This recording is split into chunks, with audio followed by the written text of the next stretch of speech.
ख़वातीन व हज़रात को आरफ खाना के चैनल पे खुश आमदीद। आज के व्लॉग में हम बात करेंगे कि स्वीडन में एक कानून है जिसके तहत अथॉरिटीज़ एयरपोर्ट पर बच्चों को बैरून मुल्क जाने से रोक सकते हैं, जिसको एक तरह से फरब्यूद कहा जाता है कि यानी बच्चे के बैरून मुल्क जाने पे पाबंदी का कानून। ये कानून क्या है और ये कब इस पे अमल किया जाता है और इसके हवाले से बाकी पस मंज़र क्या है, इसकी तफसील क्या है, तो आज के व्लॉग में हम इस हवाले से डिटेल से जो है वो बात करते हैं। और ये ऐसी सूरत हाल में होता है कि जब हुकाम को, अथॉरिटीज़ को ये ख़दशा हो कि बच्चे को बैरून मुल्क ले जाने की सूरत में उसकी सेहत पे, उसकी नशो नुमा पे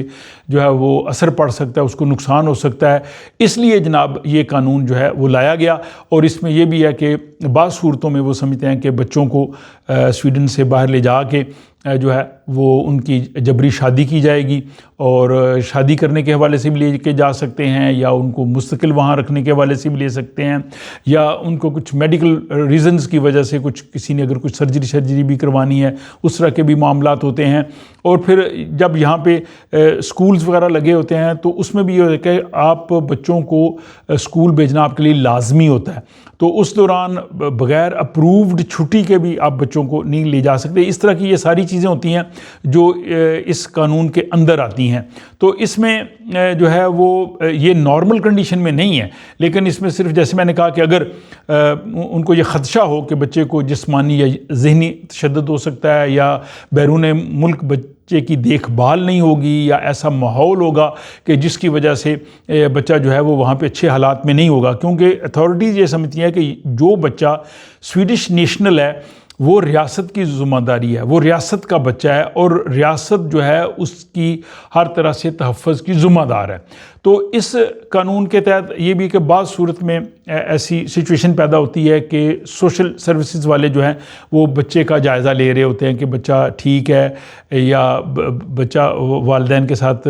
उसको कोई प्रॉब्लम तो नहीं है, और उस सूरत में वालिदैन जो है वो बच्चे को बैरून मुल्क ले जाना चाहते हैं, तो फिर उस सूरत में भी जो है वो सोशल सर्विसेज वाले रोकते हैं कि बच्चे को यहाँ पे होना चाहिए। अगर वो बैरून मुल्क ले जाएंगे तो बच्चा ज़ाहिर है फिर उनकी पहुँच में नहीं होगा और वो नहीं देख सकेंगे कि बच्चे के साथ क्या हो रहा है।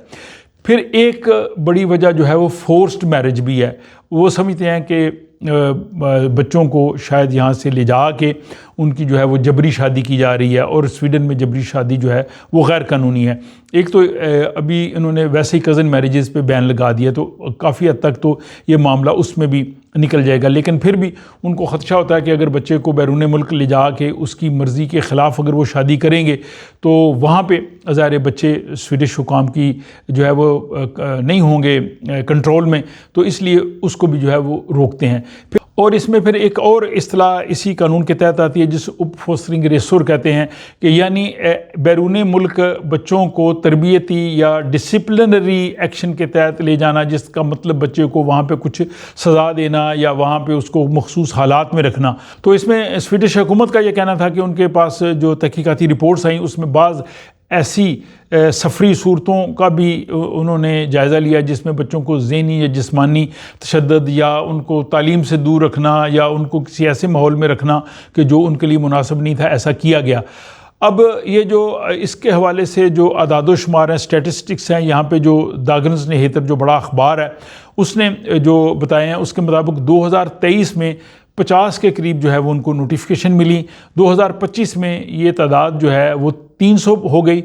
और 2026 में अब तक ये 180 केस जो हैं वो रिपोर्ट हुए हैं। इन के मुताबिक ये सूरत हाल जो है वो हुकाम को इस चीज़ पे आमादा करती है कि वो अपनी इस कानून के मुताबिक जो है वो अमल दरामद करें। लेकिन यहाँ पे ये नुक्ता बड़ा इम्पॉर्टेंट है कि स्वीडन में ये कानून नहीं है कि वालिदैन अपने बच्चों को बाहर नहीं लेके जा सकते। वालिदैन अपने बच्चों को स्वीडन से बाहर ले जा सकते हैं, उनको किसी से इजाज़त लेने की कोई ज़रूरत नहीं है,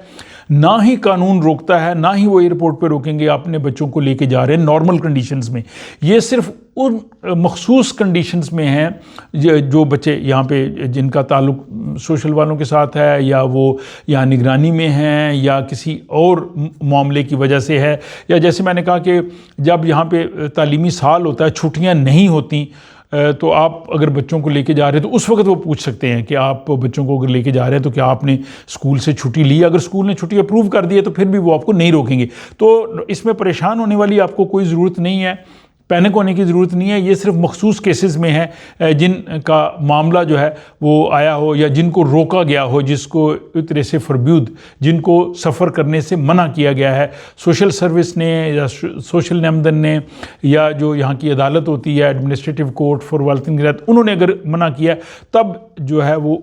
होगा, अदरवाइज़ ऐसा नहीं है। 2026 में भी इस कानून का जो है वो जायज़ा लिया जा रहा है, क्योंकि इसमें बाज़ कॉम्प्लिकेशंस भी आ जाती हैं, पेचीदगियाँ भी आती हैं कि ट्रैवल बैन किस तरह से लगाया जाए और नए कानून के मुताबिक बच्चों को किस तरह से वो रोक सकते हैं। इसमें जो है वो काफ़ी अभी भी इस पे जो है वो बहस जारी है। तो ये जनाब इस कानून के हवाले से डिटेल्स थी। अब 2026 में जैसे मैंने कहा कि इस कानून का जायज़ा लिया जा रहा है, इसमें अगर कुछ ऐसी प्रॉब्लम्स हैं जो कॉम्प्लिकेशंस हैं तो उनको दूर करने की भी हुकाम कोशिश कर रहे हैं। बहरहाल मेरा मकसद ये था कि यहाँ जो सिचुएशन है, जो हालात है, जो मीडिया में रिपोर्ट्स आती हैं, उनको आप लोगों के लिए जो है आसान अल्फाज में पेश किया जाए ताकि आप लोग इन चीज़ों से आगाह रह सकें। इस व्लॉग के हवाले से आप अपनी राय का इजहार कर सकते हैं। अपना ख्याल रखिए, आपसे मिलते हैं नेक्स्ट व्लॉग में।